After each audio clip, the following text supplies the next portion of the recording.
Hi, so I'm Laharize, I'm Ewan. and we're both student members of Cambridge Climate Justice, which was previously known as Cambridge Zero Carbon. And today we'll be doing a short presentation just presenting the organization in Cambridge. Um, so our presentation will be divided into three sections. First, we'll be giving a bit of an introduction and some background on climate campaigning in Cambridge. Then we'll be giving the plan for the fossil-free university, which will be our vision, strategy, and tactics to achieve climate justice in Cambridge. And finally, we'll be kind of explaining what's next for climate organizing in Cambridge. So first, a quick introduction and context of the movement in Cambridge. So just to kind of start off with a kind of bit of context on the divestment movement, which has been the kind of like key tactic and demand of student and broader university calls for climate justice in Cambridge over the past few years. So just to kind of provide a little bit of that national and international context. So the divestment movement was founded in 2012 by the NGO 350.org, who called for institutions such as universities, churches and banks to remove their investments or divest from the fossil fuel industry. They led a Do the Math tour led by Bill McKibben, who wrote one of the first mass publication books on climate change across the US, across US campuses and churches, to kind of encourage and kind of start this movement. This was fronted by the author Naomi Klein alongside the Indigenous activist Wayona LaDuke. A year later, the kind of fossil fuel movement came to the UK in 2013, and Bill McKibben toured the country again with Naomi Klein and with the student campaigning organisation People and Planet, which for over 30 years has kind of coordinated student political organising across the country. And their aim was to get UK universities to divest the 5.2 billion that they collectively invested in fossil fuel industries, and those investments were directly profiting universities. The fossil-free movement and the divestment movement modelled its tactics on the divestment tactic used most prominently in the South African anti-apartheid campaign, where there was calls across the globe to remove investments from South Africa due to its role in upholding the racist system of apartheid there. And Desmond Tutu, the Archbishop Desmond Tutu, who won a Nobel Peace Prize for his work in the anti-apartheid movement, backed the campaign for fossil fuel divestment, stating, once again, we can join together as a world and put pressure where it counts. So yeah, that's the kind of background on the national and international context of divestment. In terms of Cambridge Climate Justice, so in terms of Cambridge Climate Justice, it was founded in 2012, and we'll go a little bit more into that history in a minute, and into the kind of like the history and role of climate campaigning in the City and University of Cambridge.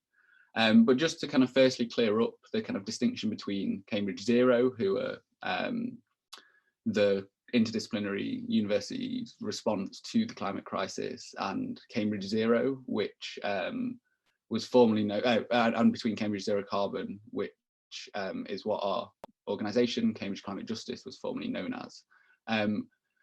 There was initially some kind of acrimony or hostility between Cambridge Zero Carbon and Cambridge Zero. I think kind of the most obvious example of this was surrounding the name, the fact that the most active student climate campaign on campus had its name kind of copied by the university's response. Seemed like an appropriation of the name and the work that we'd put in. Also in the context of students and workers across the university, as well and local residents, calling for divestment as the key demand to achieve climate justice and fight for fight against climate change in Cambridge. The establishment of Cambridge Zero seemed like a diversionary tactic. There were also broader concerns about Cambridge Zero's work with fossil fuel companies, and parts of the university that had established links with the fossil fuel industry, such as the BP Institute in West Cambridge. And also a kind of like secondary concern about the kind of emphasis on climate repair within Cambridge Zero's work. Climate repair, otherwise known as kind of geoengineering, and kind of large-scale technological solutions to fix or mitigate the effects of the climate crisis that have been widely criticised by groups, by climate justice groups within the Global South, as delaying the necessary action needed to fight the climate crisis. But I'm really glad that Cambridge Zero invited us both to this festival and festivals in previous years. And I think there's a kind of general recognition now that we can all kind of like come together and that we're all fighting for very similar aims, and that we're more likely to achieve that when we work together. So yeah, we're really glad to have been invited here today.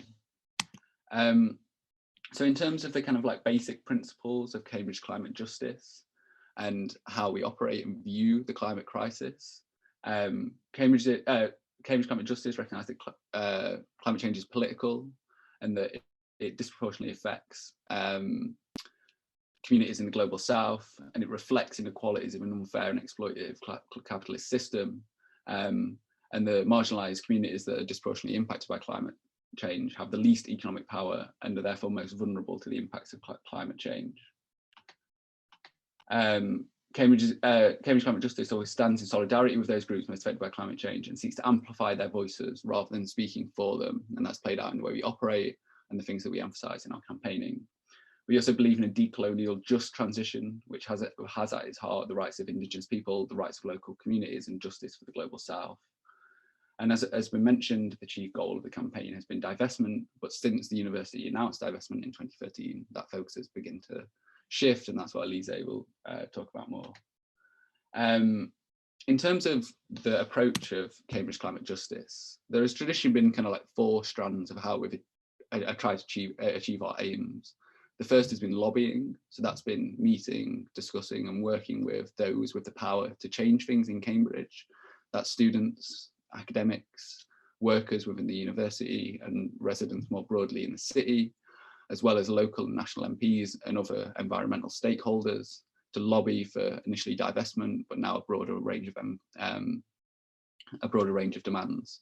We've also taken direct action, trying to disrupt and halt the actions of particularly the university to raise awareness and really press home our demands and the necessity of taking action immediately.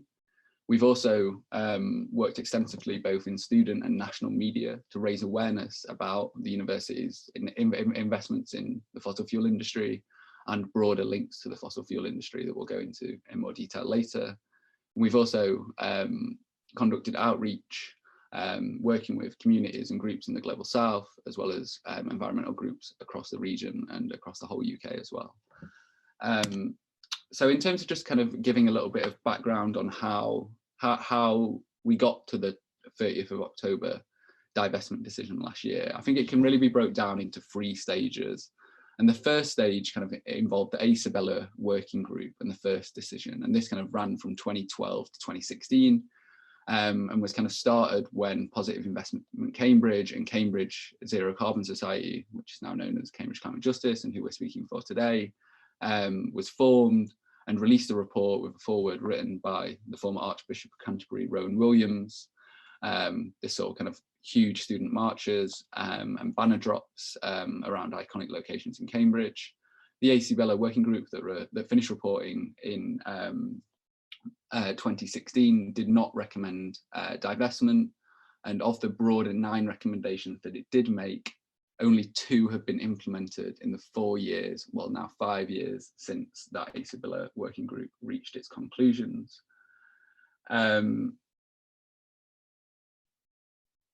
then to move on to the second kind of phase of climate campaigning in Cambridge, students weren't deterred by the outcome of the Isabella working group, and they came together with staff to continue campaigning for full divestment. Building on past experience, they carried on many of the key strategies through to the next phase of campaigning. The first of these strategies was continued lobbying and working with the university's official decision-making processes. Initial Cambridge Zero Carbon Society efforts centred on a new grace, proposing that none of the university's endowment funds should be invested directly or indirectly in companies whose business is wholly or substantially concerned with the extraction of fossil fuel. And it required the council, the kind of main decision-making body of the university, to publish a report to the university within 12 months saying how this could be achieved. In January 2017, this grace was officially approved by Regent House, the broader democratic body of the university. However, the university's sovereign body overruled this and stated that Regent House does not directly control the university's investments, and passed the decision back to University Council, where it was approved with the caveat that it was merely advisory. This allowed council not to carry out full divestment as called for in the grace, and it meant they did not have to submit a report to Regent House explaining their decision. In the wake of this decision, Cambridge Zero Carbon turned their attention to the second key campaigning strategy, protest and direct action. Members tied red ribbons to bridges, railings and trees around Cambridge, held silent protests outside Senate House, and held a climate kickabout on Senate House lawn. In May 2017, the University Council established a second working group on divestment, chaired by Dame Athene Donald, to consider questions related to disinvestment and specifically the advantage and disadvantages. And continuing their strategy of direct involvement in university governance, a member of Cambridge Zero Carbon joined as a representative. And the third element of campaigning focused on building support for divestment, both in the university and beyond. 60 academics and activists added their names to a submission co-written by the National Union of Students and People and Planet, calling for the university to divest from fossil fuels. Signatories include renowned academic Noam Chomsky, Cambridge MP Daniel Zeichner, NUS President Shakra Martin, and CUSU President Daisy Eyre. 20 faith leaders from the Cambridge community also signed an open letter calling for the university to fully divest, and CUSU Council, the representative body of Cambridge students, voted unanimously to affirm its support for divestment and mandating its sabbatical office to work with Zero Carbon and support their campaign. Support also came from further afield as the Movement for the Survival of the Ogoni People, or MOSOP, an organisation campaigning for environmental justice in the Niger Delta region of Nigeria, joined calls for divestment, demanding that the University of Cambridge cut all ties with Shell. This followed a 2009 article in The Guardian, which revealed that Shell paid a $15.5 million settlement for having collaborated with the Nigerian government in the execution of MOSOP leaders in the 1990s. In November 2017, documents released as part of the Paradise Papers leaks showed that the University of Cambridge and several of their colleges had avoided tax through offshore fossil fuel investment. According to the documents, Cambridge had invested 1.3 million in Collier International, which in turn invested in Royal Dutch Shell, Extreme Coil, and the Shell Technology Ventures Fund, all of which were involved in oil exploration and production. Writing in The Guardian, Cambridge Zero Carbon members and their counterparts condemned the hypocrisy of universities that espouse their commitment to sustainability while financing environmental destruction offshore. In response, Cambridge Zero Carbon ramped up their focus on direct action, interrupting an engineering career event attended by both BP and Shell, coordinating protests, setting off smoke grenades on King's Parade as part of a national day of action, and staging a climate crime scene outside the university's investment office. Together with Oxford Climate Justice, they also dropped a banner over the Hammersmith Bridge during the nationally televised and famous Oxford-Cambridge varsity boat race. In March 2018, Cambridge Zero Carbon condemned a leaked report by the divestment working group, saying it exposes a deeply undemocratic and willfully blind attitude across university management towards divestment. And Cambridge Zero Carbon representative Alice Gillemain resigned from the divestment working group, arguing in varsity that the report fails to address the urgency of the climate change and the injustices it engenders. Crucially, the report did not recommend the university commit to full divestment in fossil fuels, instead opting for considered divestment, which would preserve a policy position of avoiding direct investments in coal and tar sands and keeping indirect investments to a minimum. The report also recommends the university commits to UN principles of sustainable investment and that 10% of indirect investments be placed in ESG funds that were consistent with a carbon neutral future. As divestment discussions began in April, Zero Carbon continued escalating pressure on the university with an occupation of the finance office at Greenwich House and 40 Zero Carbon members gathering outside the first university council meeting. At the time, Marcel, university councillor-elect and a prominent Zero Carbon member, told Varsity, the student newspaper, that it's a recurring problem here in Cambridge. Students have a seat of the problem, but they don't have a voice. We are represented, but not listened to. In the weeks leading up to the May University Council meeting, 3 Zero Carbon members took part in a hunger strike. Other members also chalk sprayed the walls of old schools, and over 200 students rallied outside old schools in a D-Day rally on the day of the decision. There was also an occupation of the Greenwich House, a building holding several administrative offices, for 7 days before being forcibly removed by bailiffs and several students being physically dragged out. This forced eviction was condemned in an open letter by staff, student and alumni. There was also a triple banner drop across the River Cam, and 200 Cambridge academics signed an open letter calling on the university to reject the recommendations of the divestment working group and commit to full divestment within 5 years. Despite this considerable pressure from students, staff and prominent figures outside the university council decided against full divestment, and instead accepted the majority of the suggestions outlined in the controversial divestment working group report. Almost a week later, on the 15th of June, the university officially confirmed its decision. The university also rejected the divestment working group recommendation that it commit 10% of the CUEF, Cambridge University Endowment Funds, to explicitly ESG funds, instead announcing their intention to hire an ESG fund officer. This was, again, widely criticised by Cambridge Zero Carbon. In the wake of the decision, Cambridge Zero Carbon formally challenged the University Council decision not to divest from the fossil fuel sector, claiming the council's methods subverted the university's democratic structure, and a second formal review was submitted by a group of Cambridge academics. In September, 4 senior members of Cambridge's investment office resigned from their positions out of a staff of 9. This included Chief Investment Officer Nick Cavalla, whose resignation Cambridge Zero Carbon had previously called for. And then to move on to the third decision and bring us up to the divestment decision in October 2020, the direction of climate campaigning in Cambridge is focused on 4 major threads following the divestment working group report. The first major thread was a strategic shift towards colleges rather than the central university. This followed revelations that 7 Cambridge colleges held 20 million of direct investments in fossil fuel companies, and this was announced with a coordinated banner drop across 11 colleges. 2 colleges, Clare Hall and Queen's, divested in 2019, with a further 5, Selwyn, Emmanuel Downing, Peterhouse and Jesus, announcing partial divestment. And now 16 of the 31 Cambridge colleges have now divested.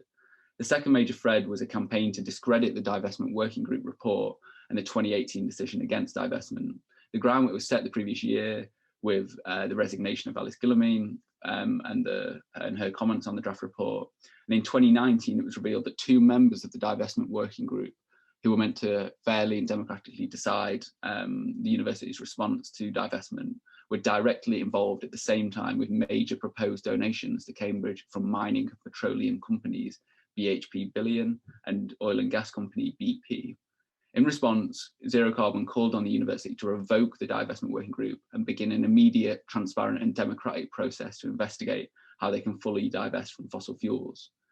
This was met with further blockades and marches led by students. This allowed Cambridge Zero Carbon to establish a third major thread to their work, a new process for the university to consider divestment. This was achieved through a grace signed by over 300 Regent House members, calling for a new report into the advantages and disadvantages of divestment. And in April, the university committed to producing such a report to examine the advantages and disadvantages, including the social and political ones, of a policy of divestment from fossil fuels. Dr. Ellen Quigley led this report and coordinated a programme of events, consultations, workshops and seminars to synthesise views from across the university. And then on the 1st of October 2020, it was announced that following 6 years of student campaigning, Cambridge University would fully divest from fossil fuels by 2030. This was met positively by Cambridge Zero Carbon Society, who had campaigned on this very issue, and been met with intransigence and rejection, and accusations that the strategy could never work in a Cambridge context and was completely unachievable and would not achieve the broader aims to stop or fight the climate crisis through which it was justified, and this achieved international and national news. So yeah, this just kind of breaks down the kind of 3-stage 5-year divestment process from 2012. So that should say 8-year divestment process from 2012, when student groups were set up, to 2020, when the university and many of the colleges have divested. And yeah, so I guess the question now is, where next for climate campaigning in Cambridge following divestment? A few of these kind of strands and opportunities have already been mentioned. One of these is college divestment. So since the Central University divestment, Christ College and Lucy Cavendish College have divested, and this has kind of reiterated and shown how the Central University making commitments can act as an inspiration and incentive to others to follow their lead. The kind of second kind of strand has been trying to increase transparency and the speed at which Cambridge divested. As Cambridge Zero Carbon said at the time, this decision sends a resounding signal to BP, Shell and ExxonMobil.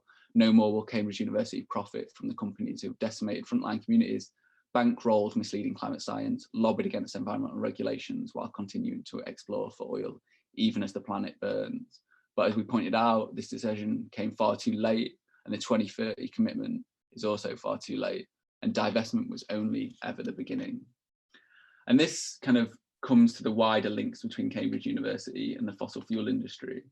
In the course of campaigning for divestment, it became increasingly clear to members of Cambridge Zero Carbon Society and broader climate activists in Cambridge that the university's refusal to divest from fossil fuels was directly related to the broader links that the university had with the fossil fuel industry. And in 2019, Zero Carbon published a report titled Dismantling the Fossil Fuel Industry, which looked at the links between Cambridge University and the fossil fuel industry.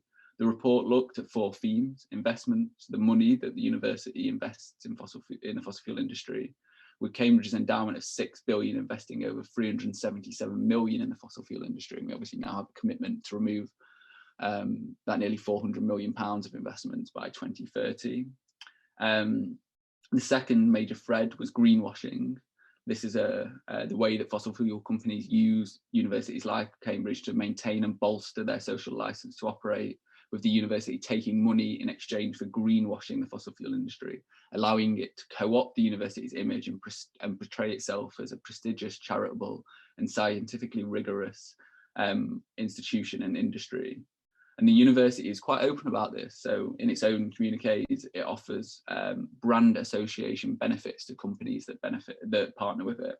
So a few examples of this greenwashing function and kind of links between the university and the fossil fuel industry are things like the BP Professorship of Cambridge, the BP Professorship of Chemistry, sorry, that was set up following a major donation from the fossil fuel company BP, awards and prizes like the ExxonMobil Prize, and events like the Shell Annual Lecture.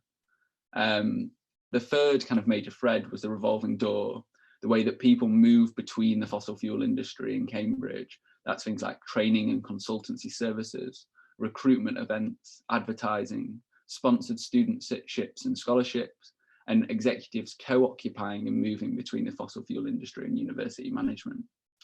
And then the fourth thread was extractive research. And this is the work of finding and characterizing fossil fuel reserves, as well as making their extraction more efficient. And a kind of like really key example of this that was exposed by Zero Carbon was the fact that the BP Institute was set up following a discovery by a Cambridge scientist that saved the fossil fuel industry, according to their own reports and the report of that Cambridge scientist, something in the region of 5 billion. And this £5 billion discovery for the fossil fuel industry led to the £20 million donation from BP and the establishment of the BP Institute at West Cambridge, which looks into multi-phase flow, and which itself has helped enhance recovery from challenging and mature reservoirs. And this technology has also profited the fossil fuel industry, according to their own reports, producing research that has increased profits from fossil fuel extraction worth between 300 million and 3,000 million per year. So they're the kind of like broader links with the fossil fuel industry that shows just because the university has made this commitment to divestment, to remove its investments, this isn't enough. And that until Cambridge erases these broader links, removes these broader links to the fossil fuel industry through greenwashing, through extractive research, and closes the revolving door, we cannot have made a true and meaningful commitment to climate justice in Cambridge. So I'm going to hand over to Elise, who's going to kind of talk a little bit more about that revolving door and the kind of like politics of climate justice associated with it. Yeah.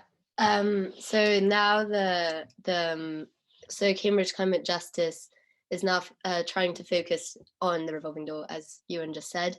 So the revolving door in Cambridge, but also throughout UK universities, is the fact that UK university career departments are actively promoting careers in the fossil fuel industry. So this is shown by companies being invited to attend career fairs, by advertising their vacancies on career websites, and promoting emails about them to the student body. So this actually gives an opportunity for the fossil fuel industry to greenwash their image by emphasizing green initiatives. And this is also shown to be very much against what students actually want in terms of job opportunities, because a survey by the Global Footprint Network found that just 6% of young people actually want jobs in this type of industry, whereas 57% prefer to work in environmentally sustainable areas. So this actually joins the greater movement which is happening throughout the UK, Free People and Planet, which is the Fossil Free Careers campaign.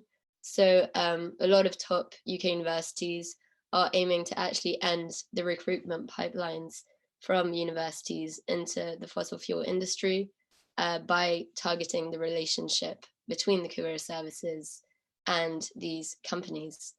As it said, but the ultimate goal is really to get these corporations completely excluded from career fairs, from the career websites, and completely just kicked off university campuses. So this is actually where Cambridge Climate Justice, or previously known as Cambridge Zero Carbon, is going to try and focus now after the huge divestment movement that was happening previously. And so there are 3 kind of targets for Cambridge Climate Justice in Cambridge. So it's 1, to refuse all new relationships with oil, gas, and mining industries. 2, to decline to renew any current relationships with the oil, gas, and mining companies after the contracts end. And thirdly, to adopt a publicly available ethical careers policy that explicitly excludes the fossil fuel companies from recruitment opportunities. So I think, that's kind of it for our talk, and that's kind of brought us up to where we are with climate campaigning in Cambridge. But if anyone has any kind of questions about anything we've spoke about today, we've obviously covered nearly 8 years of history and quite a few different areas of the university in the kind of broader international context. So if anyone does have any questions about anything we spoke about before, anything we spoke about today, or any kind of like broader questions, we'll try our best to answer them. Somebody has their hand up, so perhaps we can do it a bit more interactive as well. So you can answer first Sri's answer, and then I'll ask Alban to speak. If you want to do it like that, would be more interactive. So can you see the question in the chat? We can't see the chat at the moment. All right, so space is like, it says BAE is from Cambridge. That's the question. So shall I take this one? Yeah, take it. Yeah, so BAE Systems is the largest arms manufacturer in the UK, involved in supplying a significant amount of the wars used in the Saudi Arabian war against Yemen, which has been described by the UN as the biggest humanitarian crisis on earth at the moment, with hundreds of thousands of people displaced, and tens of thousands of people dying as a result of malnutrition, as well as directly as a direct result of that war. And in terms of the relationship between BAE Systems and Cambridge, this has not been the traditional kind of focus of Cambridge Zero Carbon or Cambridge Climate Justice as a climate campaign. However, Demilitarise Cambridge, who have worked closely with Cambridge Zero Carbon and will continue to work with Cambridge Climate Justice, have kind of focused and exposed these links between BAE Systems and Cambridge University. The most kind of prominent link between Cambridge University and BAE Systems is the fact that the Cambridge Service Alliance, which is the university's attempt to kind of collaborate with business and industry to produce profitable research. One of the founding partners of Cambridge Service Alliance was BAE Systems, and Andrew Neely, who set up the Cambridge Service Alliance, used to work for quite high up in BAE Systems. So yeah, that's just kind of like one example of the links between BAE Systems and Cambridge. And there are kind of a lot more links like that, and broader links with arms companies and the military more generally. But yeah, if you're kind of like interested in finding out more about that, I'd follow Demilitarise Cambridge on Facebook. They are restarting this term, and we'll be putting on a series of events weekly from the 25th of October. So yeah, if that is something you're interested in doing, yeah, reach out to Demilitarise Cambridge, just drop them a message to their Facebook page. But yeah, this is a kind of like really, really important issue that Cambridge Climate Justice have kind of stood with Cambridge, with Demilitarise Cambridge on, because it's quite clear that these two issues are deeply interrelated. The US military is the biggest consumer of, is the biggest source of carbon emissions itself within the US, but also the kind of like broader imperial structures that it maintains are also key to maintaining the kind of like capitalist system that's driving the climate crisis. But yeah, thank you for that question, because it's a really, really important issue that it's worth raising whenever we talk about the politics of climate justice. Now, Alban, do you want to ask your question? You should be unmuted now. Thank you very much indeed. Phenomenally excellent presentation. I'm 64. I'm a member of Emmanuel, and I'm also an energy journalist writing for somebody called The Energist. The question, folks, is really in terms of connections with other university groups. Are you aware that Aberdeen, which is fairly central to oil, gas and everything else, their court, equivalent to Senate House, voted a couple of weeks ago to divest. I believe they're the 90th UK college or university. You're nodding. It sounds like you are aware. But that leads on into another question in terms of what Cambridge Climate Justice, your links widely with other universities. You mentioned Oxford in terms of the banner drop at Hammersmith Bridge. What are your links elsewhere with other universities, and also local authorities? I mean, what's Cambridge City doing, and what are your links in with unions? Stranded assets is the phrase very much put forward by people like Nick Robbins, Christchurch alumnus, now Professor of Sustainable Finance at the LSE. Of course, you are pumping the stranded asset argument concept to your audiences. How effective are you finding that, particularly within trade union groups? Sorry, there's about 4 or 5 points there, but take it as you like. Yeah, I think you probably know. I'm basically saying read The Energist, free to air, and I'm trying to put a lot more, you know, kind of climate justice stuff into it. Oh, well, that's amazing. And please kind of, yeah, drop a link or something to the Energist in the chat so we can all have a look into it, because it sounds like a really, really amazing resource. And yeah, thank you for all your work and your kind words about the presentation. And yeah, kind of try and cover those things in the kind of order that they were asked. Yeah, the Aberdeen announcement is really, really incredible and inspiring, and is a direct result, like I think all divestment decisions, a result of kind of like tireless student and staff campaigning. There was a People and Planet group there for over 10 years campaigning, for 7 years campaigning for divestment in one of the harshest climates, literally, but also kind of like geopolitically, because of the centrality of Aberdeen to North Sea oil extraction in the UK. And I think kind of like more broadly, as was mentioned by Alban, the fact that Aberdeen was the 80th university to divest. I think Cambridge was the 76th. And from the first university divestment in 2013, the kind of growing momentum around this in UK universities, but also more broadly, where trillions now of assets have been divested from the fossil fuel industry, really does show the power of divestment as a tactic, and the way that it has been one of the most effective strategies adopted by climate movements to unite around a kind of common purpose that can be localized to your context.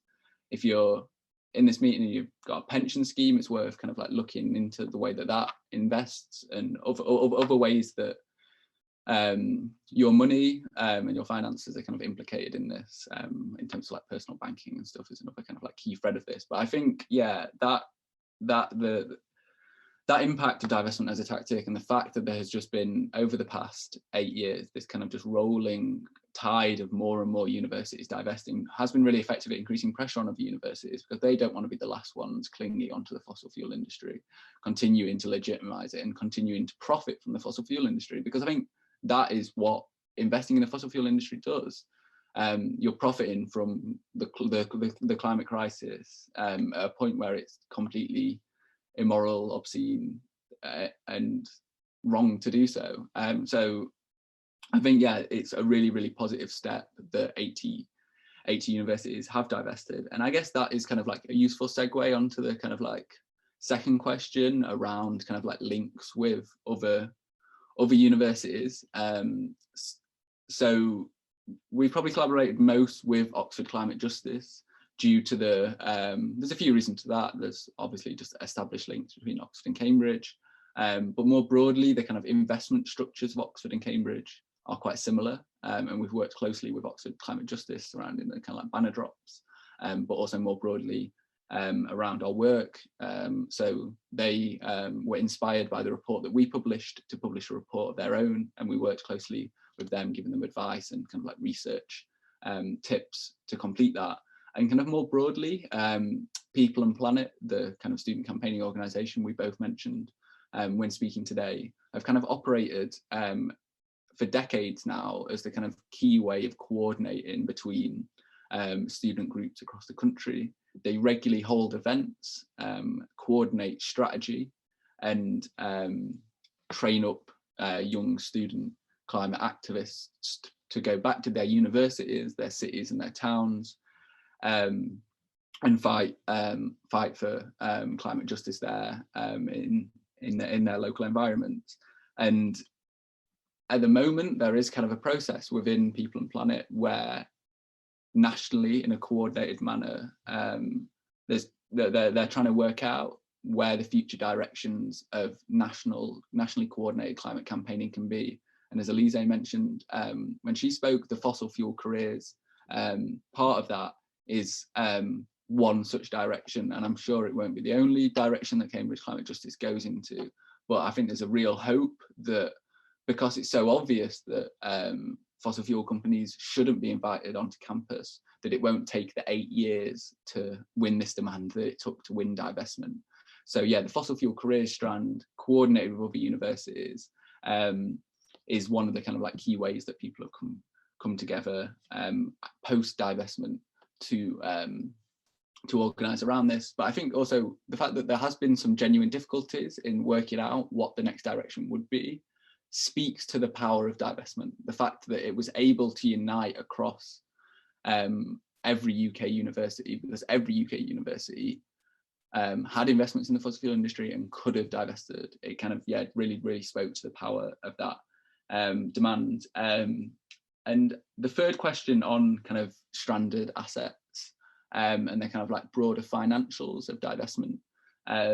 Ellen Quigley, who wrote the report on whether considering the advantages and disadvantages of divestment that led directly to the divestment decision, and that report was set up because of the grace by Cambridge Climate Justice, has a really fantastic section in her report that kind of like goes into the financials of divestment. So I'd recommend reading that, and Cambridge Climate Justice inputted into that report. But yeah, it was kind of a process of students becoming financial experts and arguing with people in the investment office and within colleges and within the central university about the financial case for divestment, which is there alongside the climate case for divestment. It's clear, and people like Mark Carnegie from the Bank of England are speaking about this, as well as Nick Robbins, who you mentioned, that fossil fuel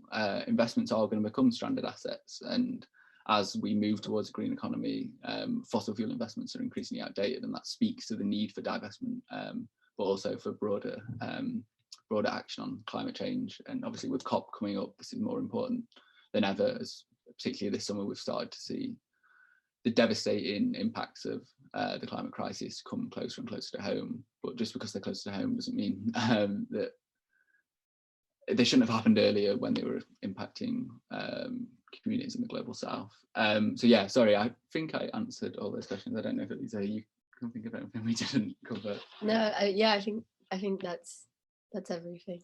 But yeah, just a shout out again to the Energist, because that sounds like an amazing resource, and it's really good to hear it's starting to cover kind of like climate justice issues. Excellent. Now, I have two questions from Sam, so I'll mix them up. So it's so the first one is there a campaign to bring the 2030 divestment date forward? And the other one is, how can students get involved? Do you want to do this too? Yeah. So wait, sorry, could you just repeat the first question? Yes. Is there a campaign to bring the 2030 divestment date forward? I don't actually know. I just joined myself Cambridge Climate Justice, so I'm fully also new to this. But yeah, I don't actually know. So I think when I was involved, there was an idea that we'd keep up constant pressure, and the investment office committed to 2030 being the kind of like last stop. They didn't want to make a commitment that they couldn't keep, and that most of the investments would be removed by 2022.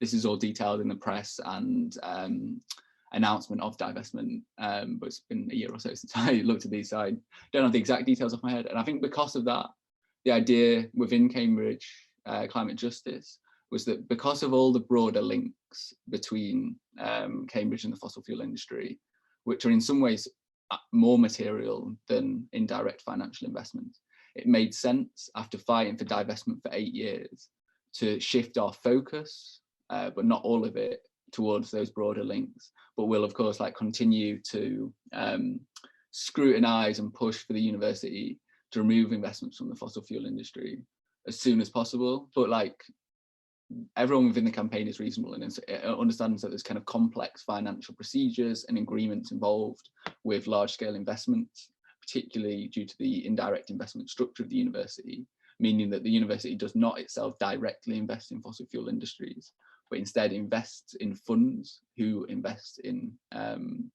fossil fuel companies. This has been known as a funds of funds model when the university, and was commonly cited as the reason why the university couldn't divest, but it's become clear that it now can and will by 2030.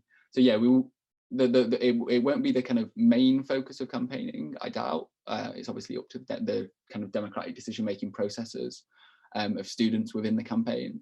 But certainly kind of in the wake of October, it was decided that we continue to scrutinise we'd meet regularly, and there are regular meetings between the Ethical Affairs Campaign and the Investment Office and annual town halls, and that these would be our opportunities to scrutinise the university. And if it was clear that they weren't keeping to their commitments, then we would shift back and focus on divestment once again. But for now, I think we're kind of like looking at other areas. And then Elisa can maybe speak about how to get involved. So yeah, to get involved, so there's a Facebook for Cambridge Climate Justice, and so we actually meet every Saturday at 4 p.m. and it's always shown as an event on the Facebook. So yeah, please come. It's still quite a small group, to be honest, so it's really good to have people come to the meetings, and yeah, so, and then there's also a website and a Twitter. So yeah, but the Facebook and then just coming to the next meeting on Saturday is definitely the best way to get involved. Yeah, and if it's your first meeting, generally how it's operated, I'm not sure if this is still how it's done, but you'll be kind of assigned a buddy, someone who's been more involved in the campaign, who will kind of like me and Elisa have done, talk you through the history of the campaign.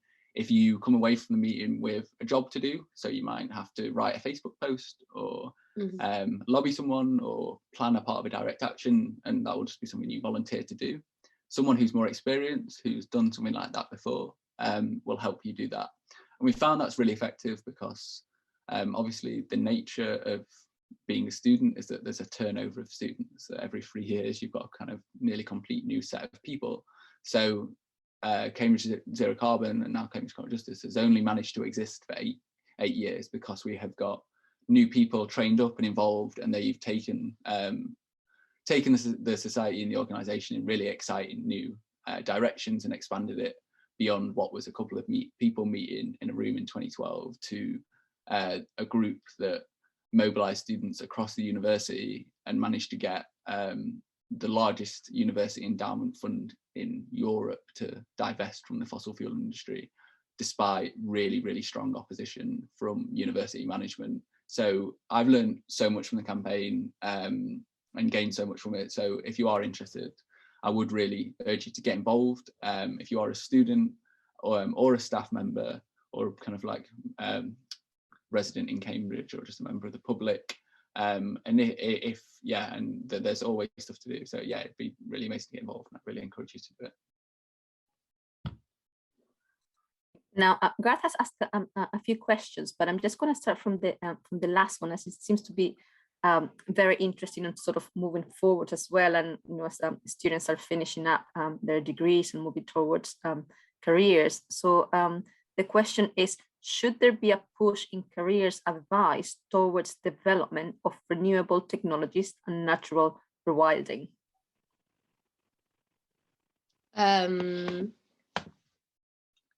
Yeah, I mean, definitely. Yeah, I don't know if you want to.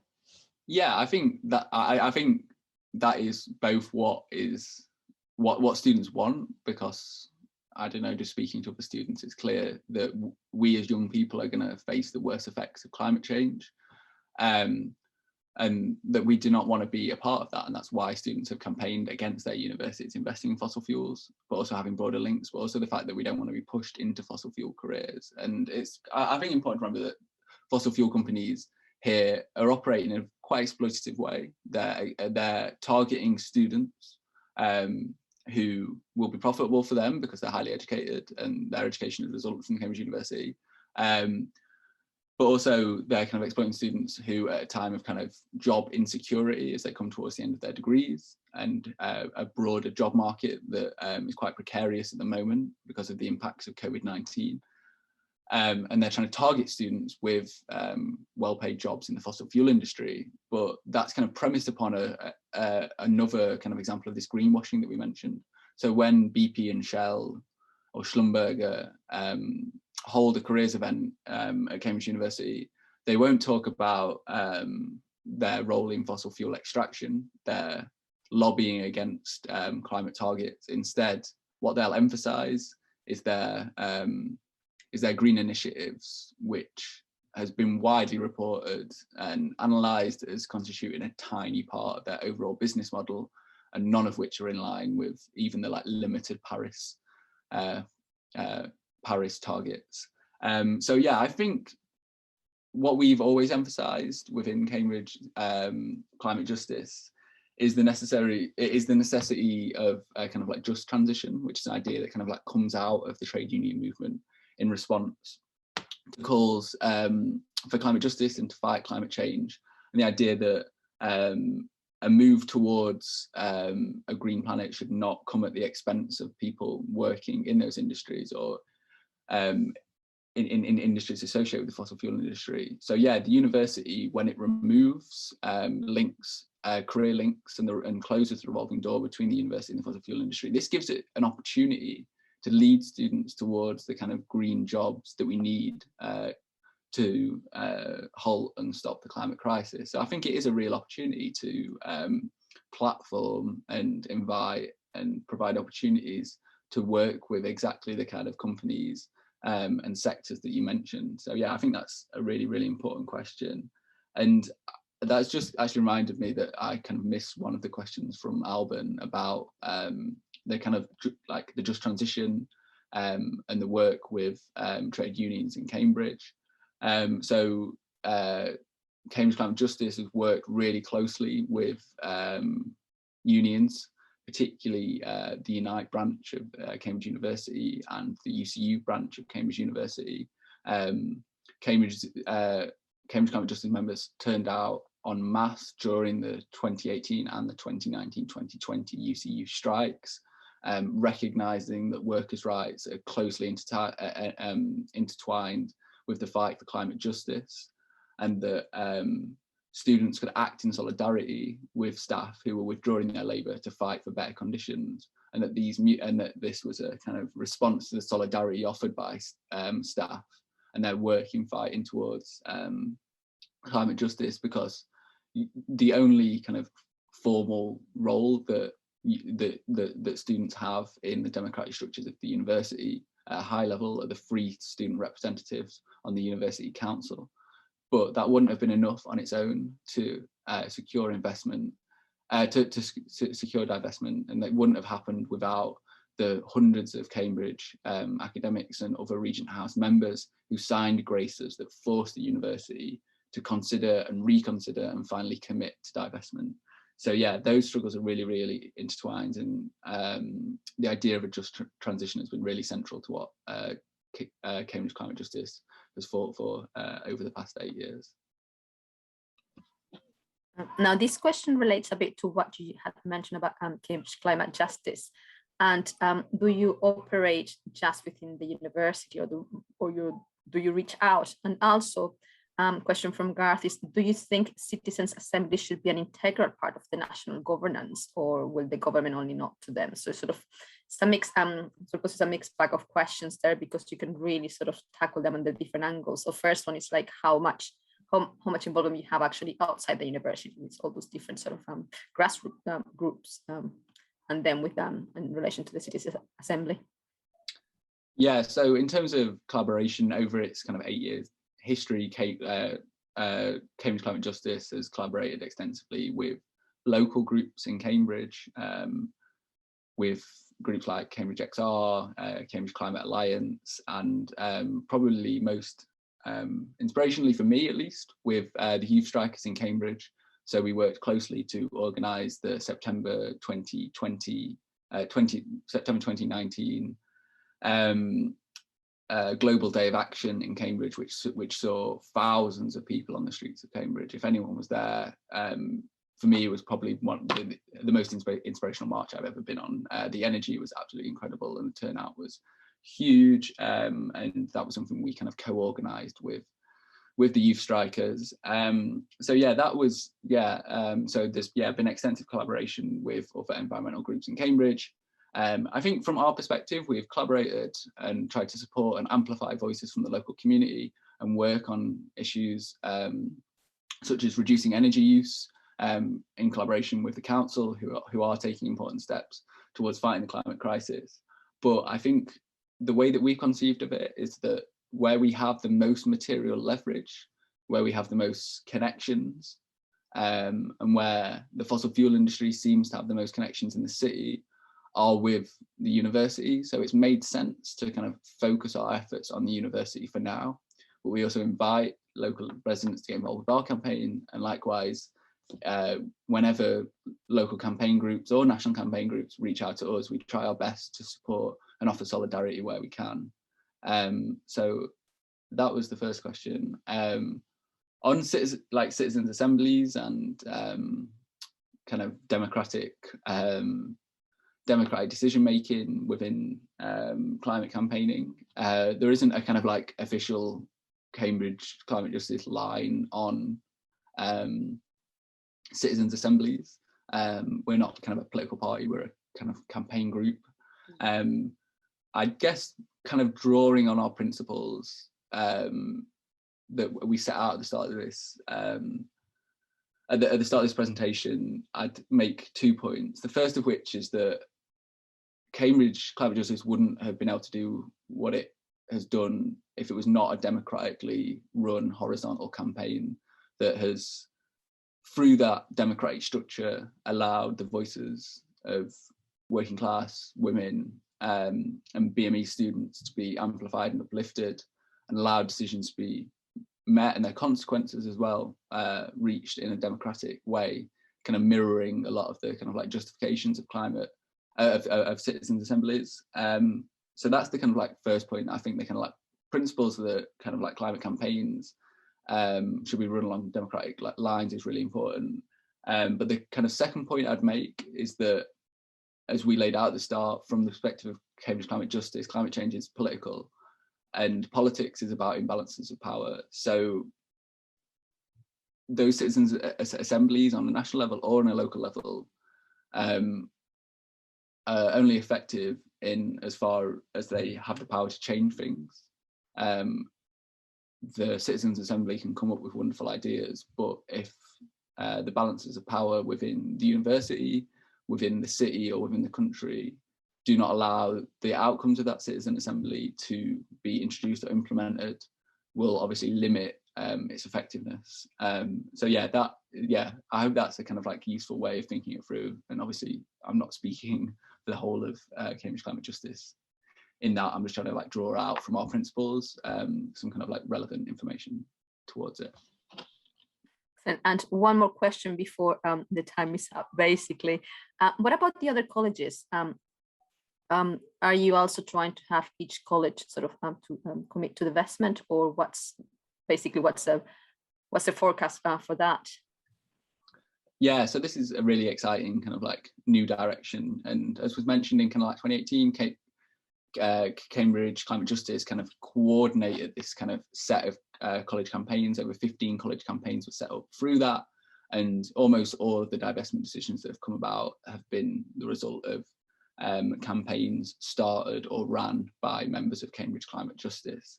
Again, kind of showing that these divestment decisions don't belong to the colleges who announced them, but to the students who kind of fought for them over years. And I think it will continue to be a kind of focus of Cambridge Climate Justice. But what we found as a result of achieving those is that running it from a central campaign was of limited use.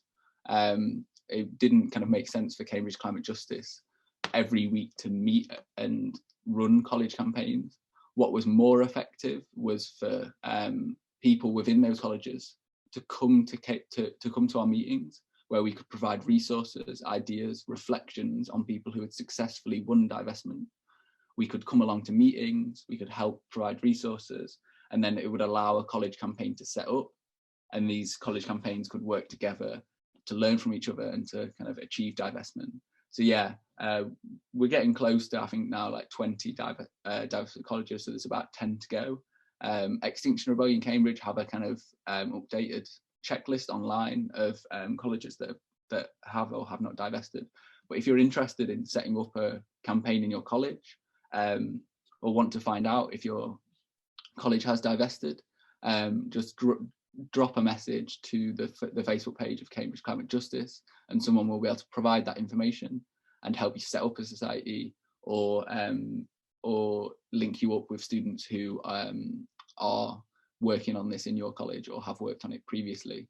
And it's a really, really amazing way to get involved in your campaign and to do something in your college and meet other people from your college. I'm at King's College, and I was involved in the campaign there that achieved divestment last year. And it was a really, really worthwhile thing to do. So yeah, I'd really, really, really encourage you to get involved with college campaigns or broader college issues.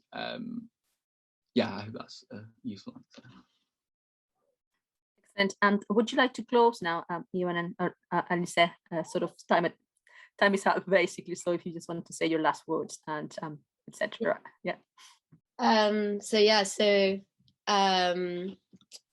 Just in terms of the Cambridge Zero Festival, so today is packed with live sessions about localism and on communities, and it finishes at 6 p.m. with lots of on-demand sessions. And yeah, so I'd really encourage you to go along to those. The last thing I'd do a shout out for is there's the Ethical Affairs campaign, which is closely linked with Cambridge Climate Justice, is running its Political Freshers Week at the moment. So today there's the Real Cambridge Disorientation Walk, kind of taking you around Cambridge. There's also talks on mutual aid, banner making, climate justice, demilitarise Cambridge, film screenings, and introductions to broader campaigns in Cambridge. So if you are interested in any of those things, I'd really, really encourage you to go along, and also go along to the rest of the Climate Change Festival. There's really, really amazing events. And yeah, I would just like to say thank you from our perspective to Antoinette and to Cambridge Zero more broadly for inviting us along and giving us this opportunity to speak, and everyone who listened and asked questions. Yeah, thank you so much for coming and listening to us talk. Yeah, it's been really great. Yeah, thank you. Yeah, thank you to everyone.